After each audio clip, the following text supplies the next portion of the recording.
सही रवैया सामने आ रहा है और ये तानाशाही रवैया कहीं के आने वाले समय में भुगतना पड़ेगा। राजस्थान की जो वर्तमान सरकार है शांतिपूर्वक तरीके से सरकार चलाए, सभी समुदाय को साथ में लेकर सरकार चलाए। किसी समुदाय को बेइज्जत करने का, किसी समुदाय के स्वाभिमान पे ठेस पहुंचाने के बयानबाजी से वंचित रहे ये लोग। बिल्कुल मैं आदिवासी समुदाय हिंदू व्यवस्था में नहीं आता है। इसका मतलब ये नहीं है कि हम किसी धर्म का विरोध कर रहे हैं। हम हर धर्म का सम्मान करेंगे, लेकिन आदिवासी समुदाय नहीं आता ये भाजपा स्वयं कह रही है। झारखंड के अंदर प्रस्ताव बना के भेजा, प्रतिपक्ष के नेता के रूप में भाजपा ने ये बयान दिया गया है कि हम लोग भाजपा के प्रतिपक्ष नेता ने कहा है कि आदिवासी समुदाय हिंदू में नहीं आता है, नहीं रुकने वाला है। अगर ये 6-7 दिन के अंदर इसका कोई निस्तारण नहीं निकलता है तो हम लोग विधानसभा का घेराव करेंगे और विधानसभा के अंदर भी इस बात को पुरतोड़ तरीके से हमारे साथी उठाएंगे।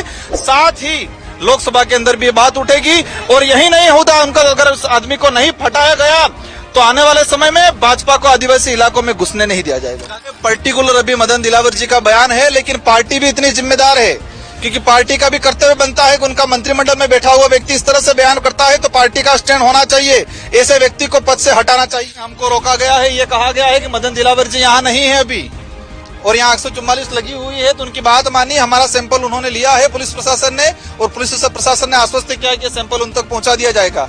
अगर 6-7 दिन के अंदर मदन दिलावर जी ये स्टैंड क्लियर नहीं करते हैं, हम कौन है वो ये बताएंगे, हमको ये सर्टिफिकेट देंगे, समुदाय से माफी मांगे और मंत्रिमंडल पद से इस्तीफा दे। अगर इस्तीफा नहीं देते हैं, समुदाय से माफी नहीं मांगते हैं तो विधानसभा का घेराव भी होगा और पूरे देश के अंदर एक आंदोलन छेड़ा जाएगा, क्योंकि उन्होंने आदिवासी के स्वाभिमान पे अंगुली उठाई। मदन दिलावर जी का मानसिक संतुलन बिगड़ चुका ऐसा लगा।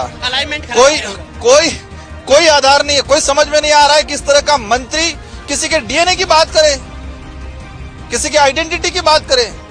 इस तरह का आज तक किसी भी मंत्री, किसी भी व्यक्ति ने किसी भी समुदाय के लिए इस तरह का बयान नहीं दिया गया है जिस तरह से बयान मदन दिलावर जी ने दिया गया। का क्या मामला है? भाजपा के लोग यहाँ कह रहे हैं मदन दिलावर जी, किरोड़ी लाल जी कह रहे हैं, लेकिन मैं यही कहना चाह रहा हूँ कि झारखंड के अंदर आपने 10 नवंबर 2022 को आदिवासी शरणार्थ धर्म कोड का प्रस्ताव बना के केंद्र को भेजा और भाजपा ने समर्थन दिया। उस समय भाजपा के प्रतिपक्ष नेता ने कहा है कि हम लोग नहीं, आदिवासी समुदाय हिंदू धर्म में नहीं आते। तो झारखंड की भाजपा और यहाँ की भाजपा अलग है। भाजपा खुद अपना स्टैंड क्लियर कर ले पहले, हम क्या चाहते हैं। इस बहस को बेवजह उन्होंने छेड़ा है और इसका अंजाम बुरा होगा। इस बात का यही विराम चाहते हैं ये शांतिपूर्वक, तो यही कि मदन दिलावर जी आदिवासी समुदाय से माफी मांग ले और पार्टी हाईकमान उनको पद से हटाए।